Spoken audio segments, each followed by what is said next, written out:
lot of people, you know, don't understand that. I get it. And they just say, hey, you guys just buy animals, keep them for a while, make money on them, and sell them. Isn't that the definition of a farm? Ralph's a steer, and steers are terminal, meaning their life is going to be cut short for food.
Well, what's up, guys? This is Daniel from Arms Family Homestead, and still no rain.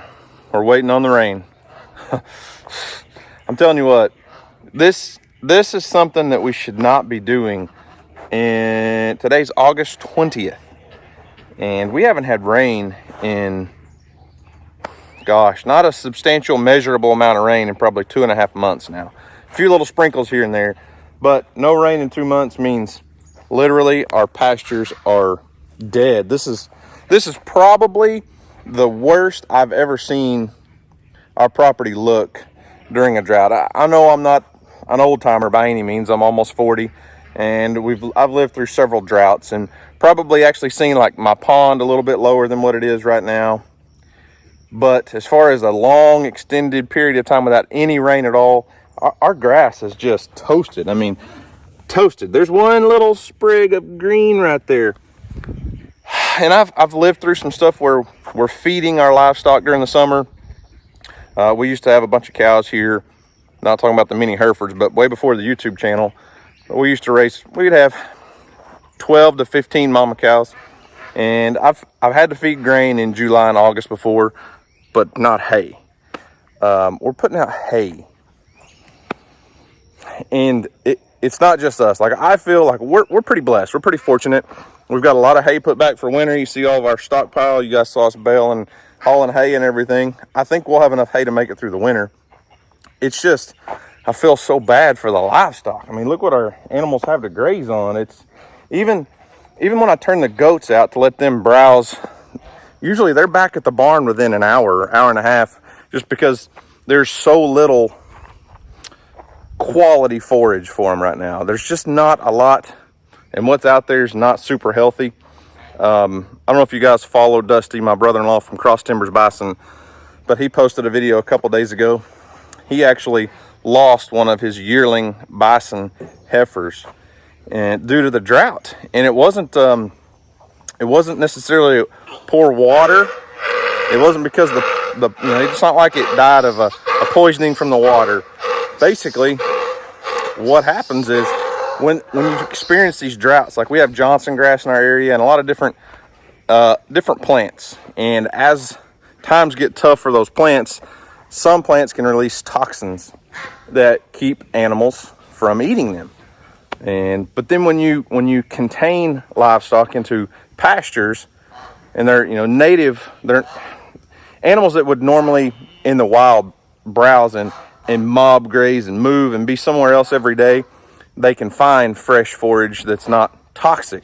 But then when you pin them up, like all farms and ranches do, I mean, it's just what we have to do. We can't let all of our livestock just roam. Then they're forced to eat crops and plants that they probably wouldn't typically eat during a drought situation. And Dusty ended up, unfortunately, losing one of his bison. Not at anything he did wrong, just drought conditions are tough. And livestock are just, I'm not going to say they're all miserable, because we feed them, we water them, we give them plenty of fresh grain, plenty of hay, plenty of water. We do everything we can. When I say we, I'm talking about not just here. I'm talking about all farms across the country right now. We do everything we can to take care of our livestock. But these severe drought conditions are just, they're just terrible for the animals. Like, I really do feel bad for the livestock. I mean, look at this. There's just nothing for them to eat. So you're forced to feed grain and hay and all that. And unfortunately, a ton of farms around the country are not able to financially do that because they can't, it doesn't make sense. So if you're raising goats, you can't necessarily make a profit. You can't turn a profit on goats or sheep or cattle when you're having to feed hay and grain all through the winter. Like, it's just tough. I'm sorry. When you're having to feed grain and hay all through the summer, not the winter. Winter's typical, but summer, they should be grazing. And now you're having to pour money into them in a season when you shouldn't be. So that really affects the bottom dollar.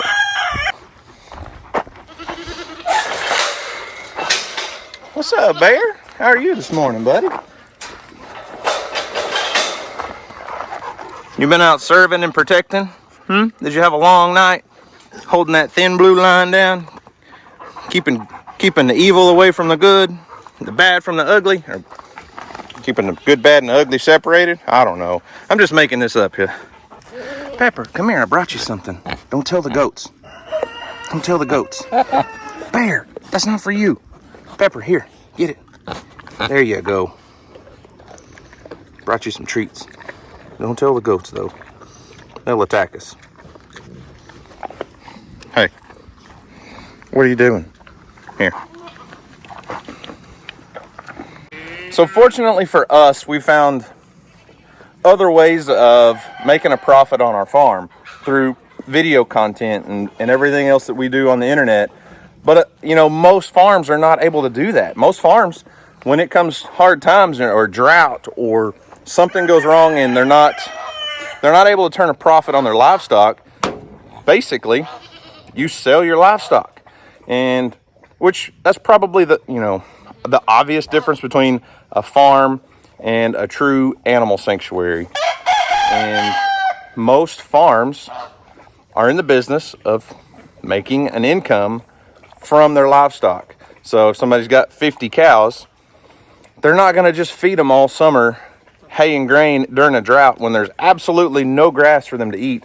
They're forced to sell, and that's happening in record numbers across the country right now.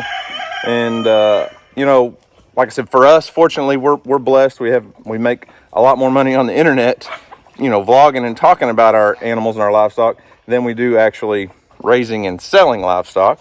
But not everybody's in that boat. And sometimes even us, like, we have to make decisions to sell certain animals. Not you, Pepper. Don't worry. I'm not selling you. Or Bear. No. Or Steve. Some of you guys are here for the long haul. But like the mini Herefords. You think back when we still have Ralph here. But when DJ she talked to me for years about wanting to get into miniature cattle. And specifically, probably not mini Herefords, but mini cattle. And we came across the mini Herefords and wanted to try them out. So we did, and had them for 6 or 8 months, something like that. And we could kind of see the writing on the wall we were in a drought all last winter. There was very little rain this spring, and I kept telling her, we're fixing to run out of grass. We're going to run out of grass. And we ultimately made the decision to sell the mini Herefords, which she was wanting to get more into the little donkeys. We had her little bottle baby donkeys and stuff. But I sit over here with a, hey, can you turn around? We ultimately decided to sell the mini Hereford herd, and a lot of people were upset with us. That a lot of people, you know, don't understand that. I get it, and they just say, "Hey, you guys just buy animals, keep them for a while, make money on them, and sell them." Isn't that the definition of a farm? Like, isn't that what a cattle farm would do? Is buy cows, raise them, and sell them for a profit. Doesn't that make sense to you? Does that make sense to you? You guys are a bunch of misfits. That's why you're still here, huh? They know I brought a pocket full of treats for Pepper. They can smell them in my pocket. So let's say Copper here, for instance. Copper is our Kiko Spanish boar. He's our billy goat right now. Copper probably won't be on our farm for the rest of his life. He's not a forever type animal here because, well, we've had goats on the property for, gosh, probably 12 years. But we breed him, have his offspring, and after, you know, a couple of years of holding back some of his doe kids, we will probably sell Copper, as much as we like him, and get a different buck. Where Ralphie here, Ralph's a steer, and steers are terminal, meaning their life is going to be cut short for food. Ain't that right? Even though he's a mini Hereford, he will end up being freezer beef. Now, Pepper here, Pepper's, I mean, somewhat of a rescue. She was rescued from an animal shelter, from a dog pound. Not by us, but we brought her home from a friend who decided they didn't want her anymore, so she's basically just a pet. And I'm not trying to say any of this to get on to anyone or anything like that. Nothing's happened, but things on a farm just have to work a certain way sometimes. And when you have no grass, it's really expensive to keep a bunch of animals around to feed them. When you know they're not going to turn a profit. And that's just the facts of life on a farm. You know, it's as hard as it sounds. It just kind of has to be that way sometimes. And I'm thankful that we've ventured into other business opportunities, I guess you'd call it. And we're able to sustain our, what has probably turned into more of a hobby farm than anything over the last few years. And I'm okay with that. I'm fine with that. It allows us to keep our animals around, even, you know, animals like Pepper back there, and my wife's mini donkeys are just something that she really loves. And, you know, I'm okay with that. We sold the mini Herefords because it was something that she wanted. We got them, and they're just cows. They're just cows. And we weren't going to have enough grass, enough resources to sustain them. And she kind of got into the mini donkeys. We got Phoebe as a bottle baby, and she fell in love with Phoebe, which from that came DJ's own YouTube channel, Do Your Best. And that has been wildly successful. She's at like 35,000 subscribers on her own YouTube channel, which was something I tried to talk her into doing for years because I knew she'd be really good on camera. People would fall in love with her. She's awesome. She's great. She's my wife. I'm kind of partial to her, but, you know, I knew it would be successful. And it has been. It's been a great extra revenue stream for our farm. You know, some people don't understand why would you get rid of all those cows that you can raise calves and sell and make a profit on for useless mini donkeys that don't serve a purpose. Well, the mini donkeys do serve a purpose through video content, just like roosters serve a purpose through video content, apparently, as a distraction. But Copper, quit biting my leg. The mini donkeys are a hot commodity right now. First off, they're very popular. A lot of people are getting into mini donkeys that have small properties that just want a few animals to turn out on a few acres, and their value has skyrocketed. 4 or 5 years ago, you couldn't hardly give away a donkey, much less a mini donkey, and now some of them sell for several $1,000s. So it is a good farm venture as far as raising the babies and selling them. Yes, when we have baby donkeys, we will sell baby donkeys. And I know that's hard for some people to understand, but that's what a farm does, right? So then the business side of it, DJ's got her YouTube channel. Equate that, turn that into merch. If she starts, her Do Your Best t-shirts, or if she puts, some mini donkey t-shirts, that's something else, another revenue stream for our family. And just like everyone else, we're out here to make a living, listen to roosters crow, and entertain you guys along the way. And we're gonna do our best. All right, Pepper, I got some more. Don't tell Copper. Golly, he'll be here in a second. He'll be right on top of us. Told you. You're like a puppy dog. Barrett, you really don't want one of these. Weirdo. Those are horse treats. Pepper loves them though.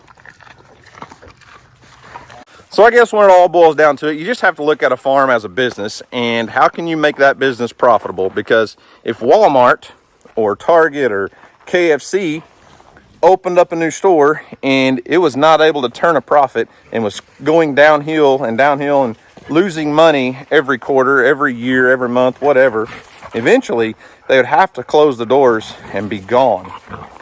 And most farms, I'm afraid, maybe not most farms, but a lot of farms around the country during this drought have had to sell off their livestock, had to sell off machinery, had to do everything they can to break even this year. And there's probably a huge portion, a large portion, a huge number of people that will not come back to farming after situations like this.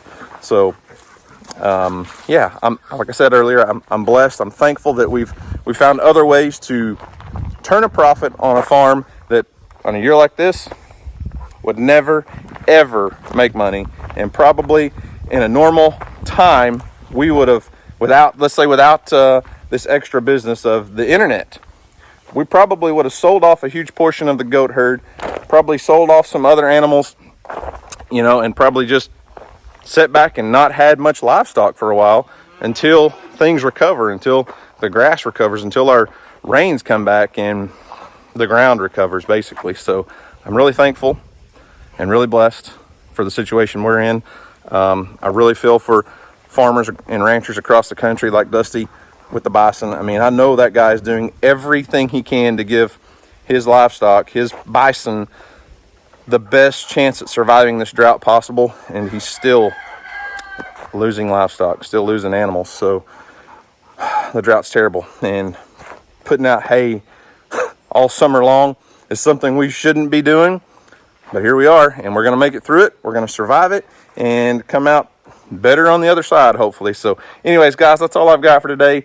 Thanks for watching. I hope you enjoyed it. You guys have a great day, and as always, we'll see you on the next video, and hopefully it'll rain.